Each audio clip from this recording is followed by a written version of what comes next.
Hey everyone, what's going on? This is Sulky, and in this video I'm going to give you an island tour of what I've been working on since I reset my island. Now for those of you who follow me on Twitch, you know that I am going for a Skyrim island build, more specifically recreating the City of Solitude. So if you have any familiarity with Skyrim, you're going to know exactly what I've been doing on this island and the areas that I decided to showcase. But for those of you who do not know Skyrim, I'll be showing clips of the actual game and footage of what it looks like throughout the city so you can get a better idea of what it is that I've been working on. Now, for those of you who don't know, I do stream on Twitch every Friday, Saturday, and Sunday, so go ahead, give me a follow. The link is down there. So let's get started at the airport over here, which is one of my favorite areas in the game because it's so lush. Now, the entrance leading up to the City of Solitude is very much filled with trees. It's super naturey, so I wanted to recreate that on my island. So as you can see here, we decided to go with a very natural looking dirt path, as well as those grassy paths that you can see right over there and on the other side of the fences. Now, besides that, I decided to put in a ton of trees, some rock designs, bushes, and all of that good stuff. So this is what you see when you walk off of the airport. Now you have two options. You can either go right or you can go left. So the first thing that I want to do is continue to go left down this woodsy area, because if you look at my map right here, my resident services building is actually right to the right. So we'll look at that area a little bit later. Let's focus on this naturey area first. So basically this is the long winding road that leads you to the City of Solitude in Skyrim.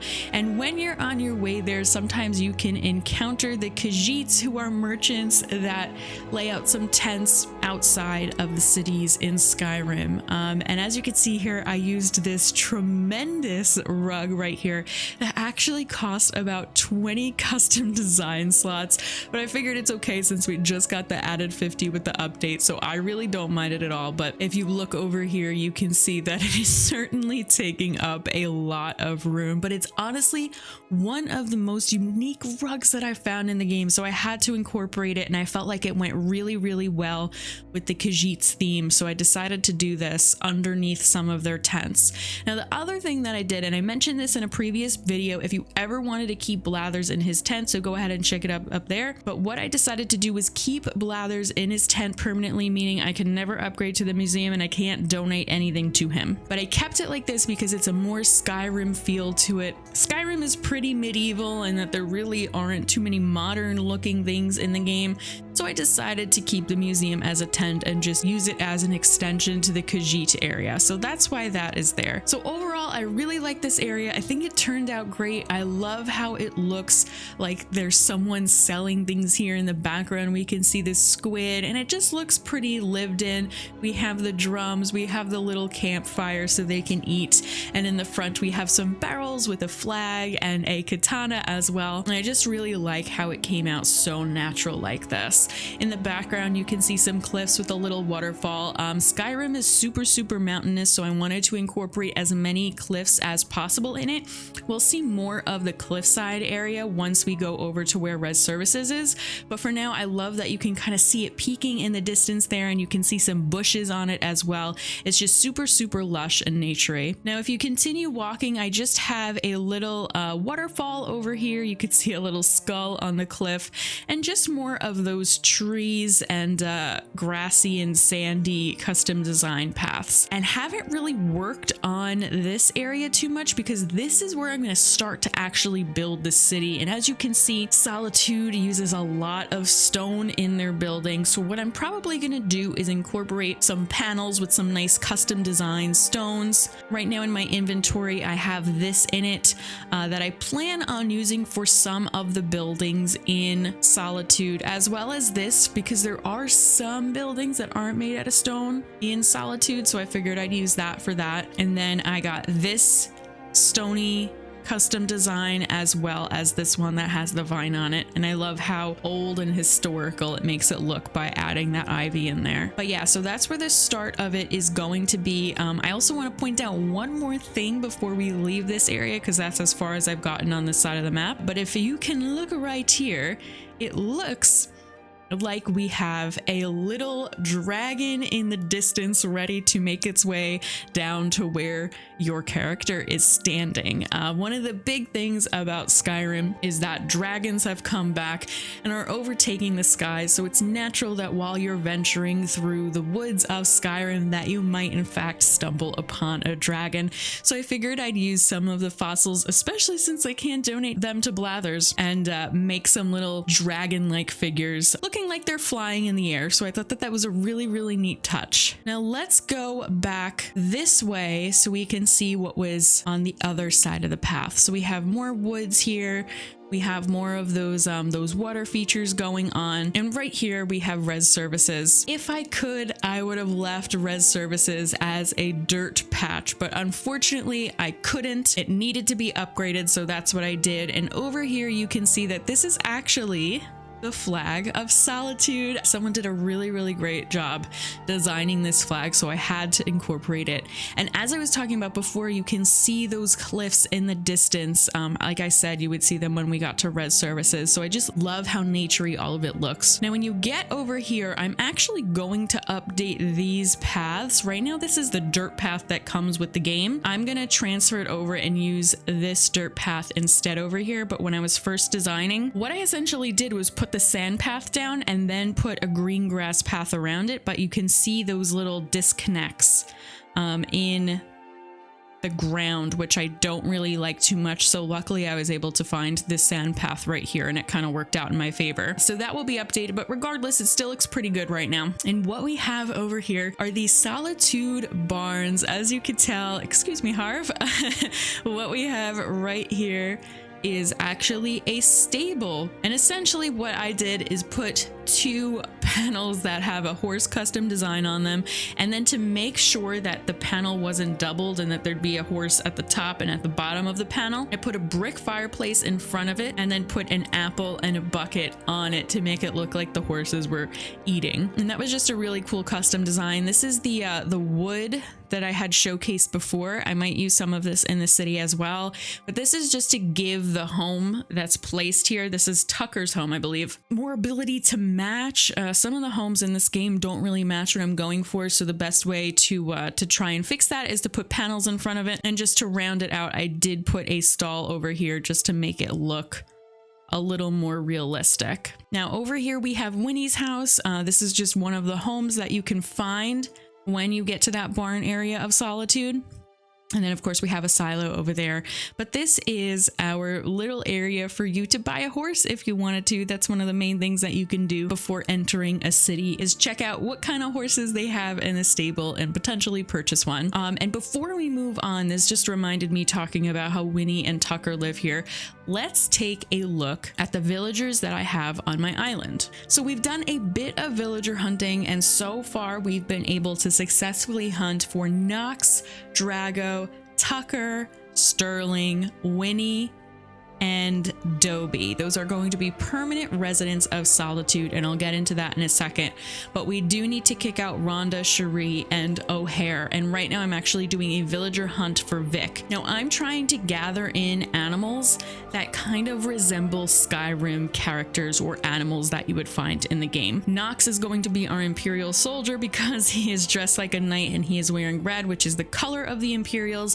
Drago, because like I said before, you can find dragons in Skyrim. Tucker, because mammoths are also an animal in Skyrim. Sterling is going to be our Stormcloak soldier because he's also dressed like a knight and is wearing blue. Winnie, like I said, she lives at the Solitude stables, so she is our horse. Dobie is actually acting as our Khajiit, which runs the merchant stand, which I showed you before. And Vic is going to be the Dragonborn, just because I feel like the way he dresses is similar to the way that the actual Dragonborn dresses in the Skyrim promotion. So I'm super psyched to have him on my island when we do finally get him. We're like 150 tickets in, so hopefully he'll come home soon to us. But yeah, so these are our little stables, which I'm really proud of. I love how the horses turned out. Now, if you come over here, we have a really nice lush forest with a lot of cliffs. It's overgrown, there's bushes and trees everywhere, and I really love the way that this turned out. I love how full everything looks over here. I think the bushes do a really good job along the cliff's edges to just make it look really overgrown.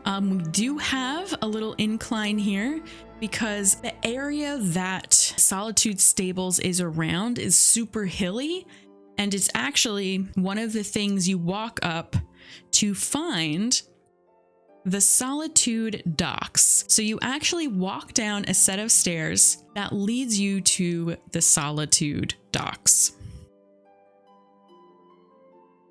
And once you get down there, there is going to be an area where all of the imported goods come in. And this is the area I decided to make for it. So you can see a ton of items out over here. I used 3 stalls to make it look like a little building where someone would stand, but it's just a small little nook that has a lot of items in it. So I liked how it came out. I like how cluttered it looks. And then you walk down the dock, and I love this log pattern that I found for it. I think it does a really good job imitating docks. So I'm happy about that. You do eventually see one of the ships that are docked in the Solitude Docks. So this is how I made my ship. I used the cutout panels to make it look like there's little windows and such in the actual ship. We used the flag from the Mario event. We used a fireplace, a flag, and some other good stuff, as well as the cannons to make it look like a legitimate ship. And as you can see, I put down little mannequins wearing some cute little pirate outfits to make it look like there are people on the ship. Now, the other cool thing about this is that, again, in the distance, I decided to make it look like a dragon was coming for you. And I think that this one is super, super unique. It's huge. It's using the fossils of, I think, 4 different dinosaurs. So I love how massive and realistic it looks. It looks like it's about to attack the ship, honestly, but I'm really, really psyched about how that turned out. And if you look on the map, I did use a decent amount of water in this area to make everything flow.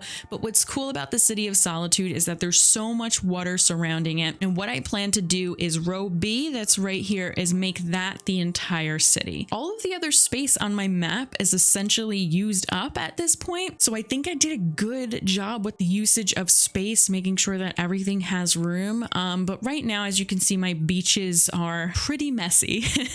So let's go take a look at those, and I'll let you know what I plan on doing with it. So Nox will actually make his way into the city. I'm going to let his home stay there. My home is actually going to be the Blue Palace that sits on the far end of Skyrim. It's a massive building. It's a stone castle that has a blue roof, and I plan on using my home as part of it. For those of you who know Skyrim, you might have been wondering who my character is, and I am actually the Jarl of Solitude, Elisif the Fair. That is my character. So of course, I would make my home the Blue Palace because that's essentially where Elisif is. So I think I did an okay job trying to recreate her outfit and her little crown. I decided to use the prom queen crown, which I think does a really good job. I love those outfits that they made for prom day. I think they did a great job with it. Now, I actually made sure I didn't upgrade Nook's Cranny, and that's because how it is right now is more realistic to Skyrim than the upgraded Nook's Cranny is. And I love how this is sort of like a little wooden shack, and it would do great as a building in Skyrim. Now, remember before when I said that thing about putting panels over buildings? Well, that's exactly what I'm gonna do here for the Able Sisters, because this building is gonna stick out like a sore thumb in Skyrim. It's hot pink with a green roof, so I will be covering it up as best I can with panels and having it just fit in as a regular building in the town. Now, for all of these other homes, I'm probably gonna just find a way to stick them all in there, except for Sterling. Now, Sterling, I want to actually put his home in E2. Right over there, we do have a cliff. It's when you walked in through the entrance and you saw the cliffs on your left side, because true to Skyrim, there are no Stormcloaks in Solitude, but they do have bases in the more wilderness areas of Skyrim. So I figured to try and make it as canon as possible, I would stick him out in the wild. But for the most part, everyone else is going to be living in the city. So I hope that you liked my island tour so far. There's still a lot to come. We do need to build up that city, and we'll be doing it over on Twitch. We stream both Animal Crossing and Skyrim over there, so if you have interest in either and want to check me out, like I said, the link is in the description below. I would love to have you there as we continue to decorate this new island up. Now, it's been about 2 months of me decorating, and I've just been doing it a couple of times a week. Nothing too wild, but we're building it up slowly. We're taking our time and we're enjoying it. So yeah, let me know down below what your favorite part of Solitude is. I would love to hear it. I will catch you in the next one, and I'll try and give more updates on my island progression as we continue to build it up. But if you like this video, be sure to hit that like button, comment, and subscribe, and I will see you in the next video.